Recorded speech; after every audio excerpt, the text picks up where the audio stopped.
Pero hoy quería acabar el sermón sobre cómo era el estado de la Iglesia en la época de los santos niños. Hay que hacer antes una observación. En las crónicas lo que nos aparece son los grandes hechos y sobre todo hechos eclesiásticos. Lo que no suele dejar rastro en las crónicas, en las historias, es la vida de todos esos laicos casados, que eran agricultores, zapateros, pastores, amas de casa, que en sus aldeas, en sus pequeñas poblaciones, se esforzaban por seguir las enseñanzas de Jesús, se esforzaban por recordar las parábolas, trataban de cumplir los mandamientos con esfuerzo. Esto no es una pequeña parte de la Iglesia, de hecho es la parte más grande de la Iglesia, pero esta parte hace poco ruido, esta parte no suele aparecer en las crónicas, donde sí que aparecen con más normalidad los problemas. Entonces, a la hora de decir cómo era la Iglesia, cómo era esta familia en la época de los santos niños, hay que tener en cuenta este hecho que de ningún modo es menor. Hecha esta mención a lo que realmente es importante, es interesante que el emperador Constantino comisionó a Eusebio de Cesarea, un obispo, él entregar 50 Biblias para la Iglesia de Constantinopla. Y San Atanasio dejó constancia de que los escribas de Alejandría en el año 340 estaban preparando Biblias. Esto es muy interesante porque en esta época queda claro que todas las iglesias para empezar del oeste, tenían claro cuáles eran los libros del Nuevo Testamento. Este proceso de clarificación quedó claro ya a principios del siglo V, pero ya en el IV prácticamente estaba. Y en esta época del siglo IV también hay constancia de cómo se va clarificando este tema. Las iglesias sabían qué libros eran los libros sagrados, pero en esa época había un armario en la sacristía, y además ha quedado como era ese armario a menudo en algunos mosaicos, con 2 puertas y varios niveles, donde se guardaban los libros de la Biblia. La letra era grande y cada libro solía estar en un libro. Los pequeños en un solo volumen había varios. En esta época ya muchos eran libros, no rollos. Pero las iglesias más pequeñas no tenían todos los libros de la Biblia, tenían unos cuantos. Con esa letra tan pequeña, daos cuenta de que estamos hablando de 1500 páginas. Entonces, pequeñas iglesias tenían unos cuantos, otras otros, se los prestaban. Entonces, esto es lo que hace que en algún lugar concreto no tuvieran constancia de que formaban parte de la Biblia algunos libros. Y en algunas otras iglesias, textos muy venerados, por ejemplo, la carta de San Clemente, Papa, a la iglesia de Corinto, de pasar de ser un texto muy venerado, pasó en algún lugar a pensar que eran parte de la Escritura, en algún lugar suelto. Todo esto se va a ir clarificando en este siglo. Ojo, repito, no es que antes no se supiera qué libros eran los sagrados, pero llega un momento en que eso hay que decirlo de forma oficial y llega un momento en que hay que quitar toda opinión divergente, por pequeña que sea, para evitar, sino, el que no quede claro en el futuro qué es y qué no es. De todas maneras, para mí es una cosa preciosa imaginarme allí a los escribas escribiendo todos ellos en una gran sala los textos de la Biblia. ¿Sí? Como veis, hasta las cosas que hoy día damos más por supuestas, hubo un momento que el asunto fue civilizadamente, eclesialmente discutido. Y también esto tiene una enseñanza para nuestra época. A veces hay personas que ante las discusiones que puede haber hoy día les parece que poco menos que es el fin de la Iglesia, que nunca había pasado algo así, que se pusiera en discusión tal o cual cosa. No es verdad. Aquí vemos como incluso qué libros pertenecían al Nuevo Testamento tuvo que ser poco a poco definido. Esto nos da una gran tranquilidad. En épocas anteriores se discutieron cosas mucho más graves que cualquiera de las que estén en discusión en nuestra generación. Y la Iglesia salió adelante. En esta época también es una gloria el reino de Armenia, el primer reino entero que se convirtió al cristianismo. Este reino, que dice que recibió la predicación de uno de los apóstoles, era un reino que florecía en la fe en Cristo.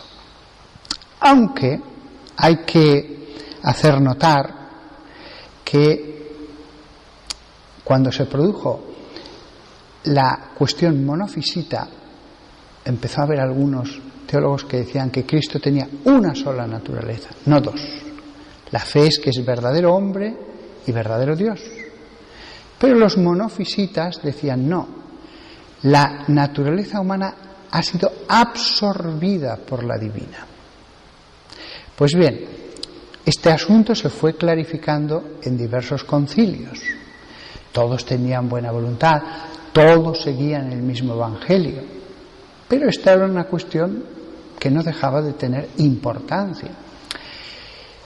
Sin embargo, el reino, la Iglesia de Armenia, pues celebró un concilio, y este es muy interesante porque nos permite saber que en esa época, en el siglo V, había 20 obispos, al concilio también participaron 14 laicos, y fue aceptado el monofisismo. Y entonces se mantuvieron en esa postura a pesar de que las iglesias más cercanas una y otra vez les dijeron, por favor, que todos pensamos esto otro, que esto ha sido establecido en concilios todos juntos. Ellos se negaron y entonces desde ese momento pues ya no era perfectamente la fe católica la que existía en el reino de Armenia. Este error continúa hasta nuestros días. Los armenios, con sus obispos, presbíteros, iglesia, los 7 sacramentos, son muy buenos cristianos, pero en este punto se han mantenido R que R en esta postura.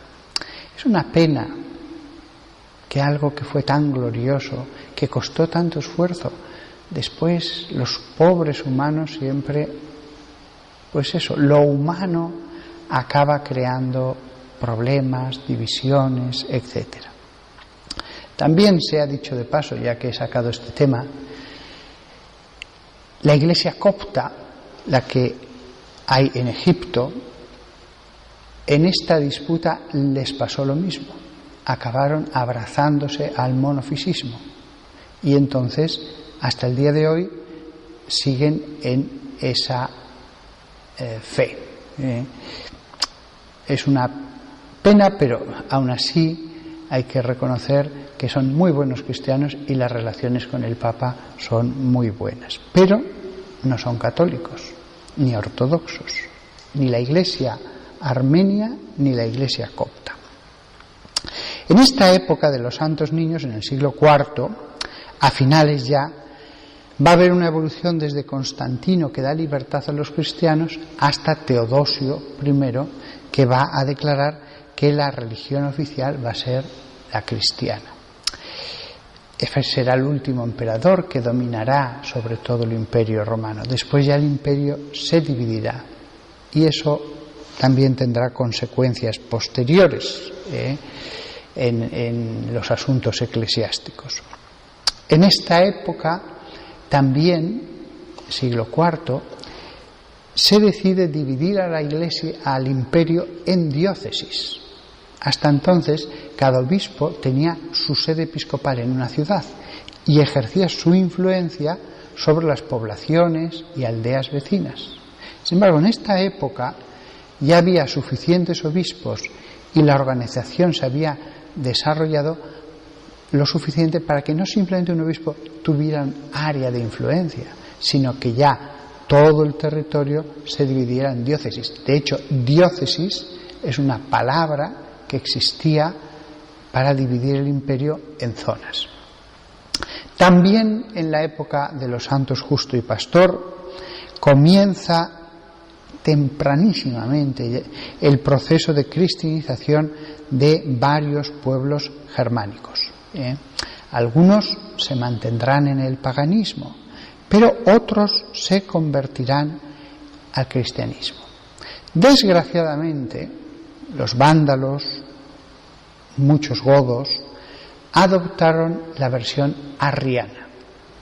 Aquí la historia de la Iglesia nos demuestra cómo Jesús, que era unidad, que quería uno, y sin embargo los humanos siempre creando divisiones. Porque toda división que se produjo, en el fondo, detrás siempre hay una terquedad, ya que la Iglesia tenía medios para decir reunámonos, hablemos las cosas, solucionemos esto entre todos. No tenía por qué haber habido ninguna herejía, ningún cisma, nada. Eso lo pusimos los humanos. La historia es un modo para aprender también al presente. No hay ninguna necesidad de dividirnos ni de crear división. Hay medios para arreglar las cosas en paz. En esa época, un cautivo godo que estaba en Capadocia volverá a su tierra y se convertirá en el primer obispo godo, Bulfila. También, desgraciadamente, en el 348, es decir, poco más de 40 años después de los santos Justo y Pastor, que celebramos hoy aquí, comienzan las persecuciones de los godos cristianos. Y después, también en este siglo, comienza la gran persecución en Persia. En Persia, que estaba al este del Imperio Romano, como los cristianos habían venido del oeste, pues eran vistos como algo extranjero, como algo del Imperio Romano. Y los reyes, más que nada por eso, van a desconfiar, van cada vez a verlos como un peligro y al final a perseguirlos.